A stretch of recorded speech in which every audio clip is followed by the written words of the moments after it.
Hey, what's up, folks? It's Tony Rigatoni, and today we have a very special episode.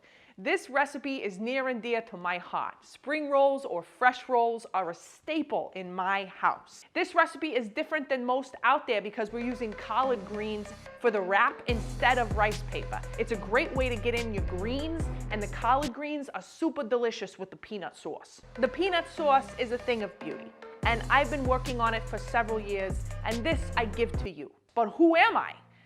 That's something I've been thinking about. So I would like to relate to you a little bit more. And how I'm gonna do that is, first of all, we gotta get rid of this backdrop. I need to introduce you to my creator. Please welcome Tess Middlebrook, everybody. Hi, my name is Tess. It's so nice to finally meet you. I'm actually a mom first, but my passions, what really gets me excited, is cooking and comedy. I've always been like this. On the cooking side, I have about 20 years experience under my belt, even though I'm not wearing one. I've been on Chopped on the Food Network.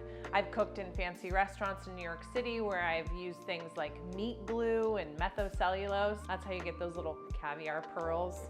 Not bad, kid. Thanks, Tony. I've also been doing comedy for almost just as long. I studied at the Groundlings in Los Angeles, and I got on a comedy show called Good Mythical Morning, where I got to be a chef and a comedian. This is a deep fried apple because, once again, your vegetables, very important. Yep. And right. then we have a double fried tater tot with the side of ketchup. I know you're wondering how you double fry, right? First you How fry. do you double fry? First you fry, and then you do it again. Okay. It was really fun. So you'll be seeing more of me because I want to share who I am with you, or the world. Speaking of the world, we need to take care of it. And one of the ways we can do that is by eating vegetarian sometimes. Yeah, crazy, right? Because by eating vegetables, you inherently reduce the amount of energy it takes to feed a cow. The carbon footprint, as they call it, right? So don't get me wrong, I love meat, and I'm not asking you to go vegetarian. But if we can just eat vegetarian maybe once or twice a week, we are helping our world. And I love to help people, especially planets. What? Now, don't get me wrong, I love meat, okay? But I also love what Michael Pollan says. Hi there, I'm Michael Pollan. Yeah, it's great to be here. I'm known for saying eat food, not a lot, mostly plants. Hey, Pollan, you can have some salami. It's not gonna kill you, all right? I know, actually, I cooked a whole hog with a friend last week. What are you trying to say here? Is that a flex at me? Occasionally, I come across men who have a full head of hair, yet a fragile ego. Now, I've never had that problem in both directions, mainly up. Now, instead of using rice paper, we're going to use collard greens, and we're going to blanch them in hot boiling salted water and then shock them in ice water to stop the cooking process dead in its tracks. It's really exciting. And you can use the same water to cook the vermicelli noodles. It's already salted and ready to go, so why not?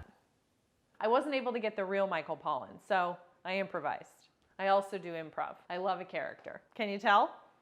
After the blanching, you want to remove the spines of the leaves so the collard green becomes pliable enough to simply roll over. I also chop carrots and cucumbers, even leeks sometimes. I'm Michael Pollan. I'm Michael Pollan. The 3 essential leafy herbs that you're going to want to put in your spring roll or fresh roll is basil, cilantro, and mint. If you don't have all 3, it's not a big deal, but it does help enhance the authenticity. You're gonna wanna marinate the vermicelli noodle in ponzu. Yeah, I mean, you can just leave it plain, but the ponzu definitely adds like a je ne sais quoi.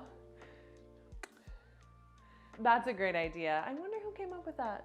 This guy. I'm just gonna pick that. Hey Tess, you know what you do with an idea? No, what? You change the world. I'm gonna take over and show you how to make the peanut sauce. So in this peanut sauce, you're gonna be using 3 tablespoons of grated ginger, 3/4 of a cup of peanut butter, 1 cup of water, a tablespoon of grated garlic, a 1/3 cup of soy sauce, a 1/3 cup of honey plus 1 tablespoon of honey, and then 1/2 teaspoon of sesame oil and sriracha, and then it's the greatest thing in the world. My peanut sauce is hands down one of the best peanut sauces I've ever tried, simply because I use a lot of ginger, and you need a lot of ginger to cut through the fat of that peanut butter. Ginger alleviates symptoms of osteoarthritis and joint pain.